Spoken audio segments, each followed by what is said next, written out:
ഇന്ന് ഞാൻ വന്നിട്ടുള്ളത് ഒരു വെജിറ്റബിൾ കട്ട്ലറ്റിൻ്റെ റെസിപ്പി ആയിട്ടാണ്. ഈസി ആയിട്ട് ചെയ്യാൻ പറ്റുന്ന ഒരു റെസിപ്പിയാണ്. അതെങ്ങനെ ചെയ്യാൻ നോക്കാം.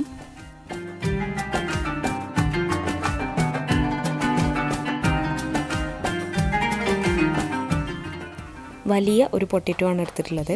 അപ്പോൾ ഇത് ഒന്ന് കട്ട് ചെയ്ത ശേഷം ഇതൊന്ന് വേവിച്ചെടുക്കണം. കട്ട് ചെയ്യാതെയും വേവിച്ചെടുക്കാം. ഞാൻ ഈ രീതിയിലാണ് ചെയ്യാറ്. അതിലേക്ക് ആവശ്യത്തിന് ഉപ്പ്, 1/4 ടീസ്പൂൺ മഞ്ഞൾപ്പൊടി, വേവിക്കാൻ ആവശ്യമായിട്ടുള്ള വെള്ളം, ഇതെല്ലാം ചേർത്ത് നന്നായി മിക്സ് ചെയ്ത ശേഷം ഇതൊന്ന് വേവിച്ചെടുക്കുക.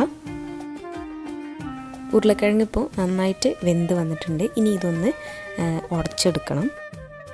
ഒരു പൊട്ടറ്റോ മാഷറോ അല്ലെങ്കിൽ ഒരു ഫോർക്കോ ഉപയോഗിച്ചിട്ട് ഇത് നന്നായിട്ടൊന്ന് ഉടച്ചെടുത്തിട്ട് അവിടെ മാറ്റി വെക്കുക.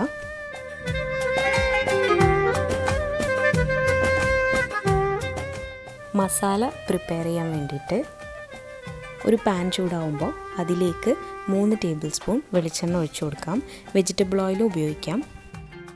വെളിച്ചെണ്ണ നന്നായിട്ട് ചൂടാവുമ്പോൾ അതിലേക്ക് 5 അല്ലി വെളുത്തുള്ളി ഗ്രേറ്റ് ചെയ്തത്, 1 ടീസ്പൂൺ ഇഞ്ചി ചതച്ചത്, എരിവിന് ആവശ്യമായിട്ടുള്ള പച്ചമുളക്, അതുപോലെ തന്നെ കറിവേപ്പില, ഇതെല്ലാം ഇട്ടിട്ട് നന്നായിട്ടൊന്ന് വഴറ്റാം.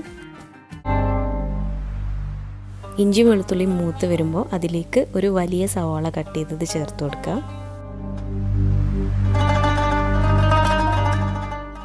ആവശ്യത്തിന് ഉപ്പ്, ഒരു ക്യാരറ്റ് ഗ്രേറ്റ് ചെയ്തത്,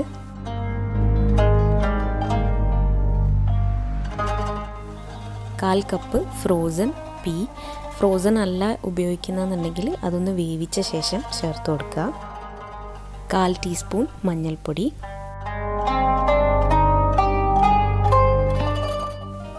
ക്യാരറ്റൊക്കെ വെന്ത് വന്നു കഴിഞ്ഞാൽ അതിലേക്ക് നേരത്തെ ഉടച്ചു വെച്ചിട്ടുള്ള ഉരുളക്കിഴങ്ങ് ചേർത്ത് കൊടുക്കുക. അതൊന്ന് നന്നായിട്ടൊന്ന് മിക്സ് ചെയ്തെടുത്ത ശേഷം ഫ്ലെയിം ഓഫ് ചെയ്യാം. ഓഫ് ചെയ്ത ശേഷം അതിലേക്ക് 2.5 ടേബിൾ സ്പൂൺ ബ്രെഡ് ക്രംസ് കൂടെ ചേർത്ത് മിക്സ് ചെയ്യാം. അത് മിക്സ് ചെയ്തെടുത്താൽ നമ്മുടെ മസാല റെഡിയായി.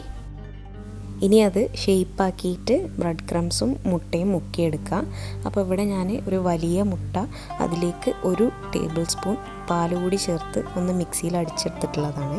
ഇതിന് പകരം കുറച്ച് കോൺഫ്ലോറിൽ പാലോ വെള്ളമോ ചേർത്തിട്ട് മിക്സ് ചെയ്ത് അതും യൂസ് ചെയ്യാവുന്നതാണ്. ആദ്യം മുട്ട മിക്സിൽ മുക്കിയ ശേഷം പിന്നെ ബ്രെഡ് ക്രംസിൽ ഒന്ന് കവർ ചെയ്തെടുക്കുകയാണ് വേണ്ടത്. എല്ലാം ചെയ്ത ശേഷം ഇത് പൊരിച്ചെടുക്കാം. ഇവിടെ ഞാൻ ബേക്ക് ചെയ്തെടുക്കുകയാണ് ചെയ്തിട്ടുള്ളത്. പൊരിച്ചെടുക്കുകയാണെങ്കിൽ ഡീപ്പ് ഫ്രൈ മെത്തേഡ് ആയിരിക്കും നന്നാവുക.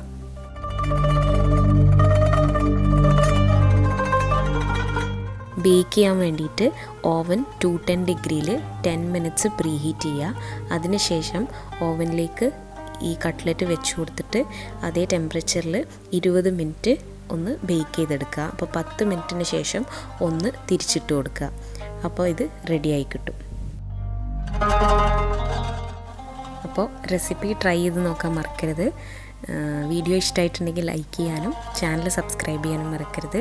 അടുത്ത വീഡിയോ ആയിട്ട് കാണുന്നവരേക്കും ബൈ.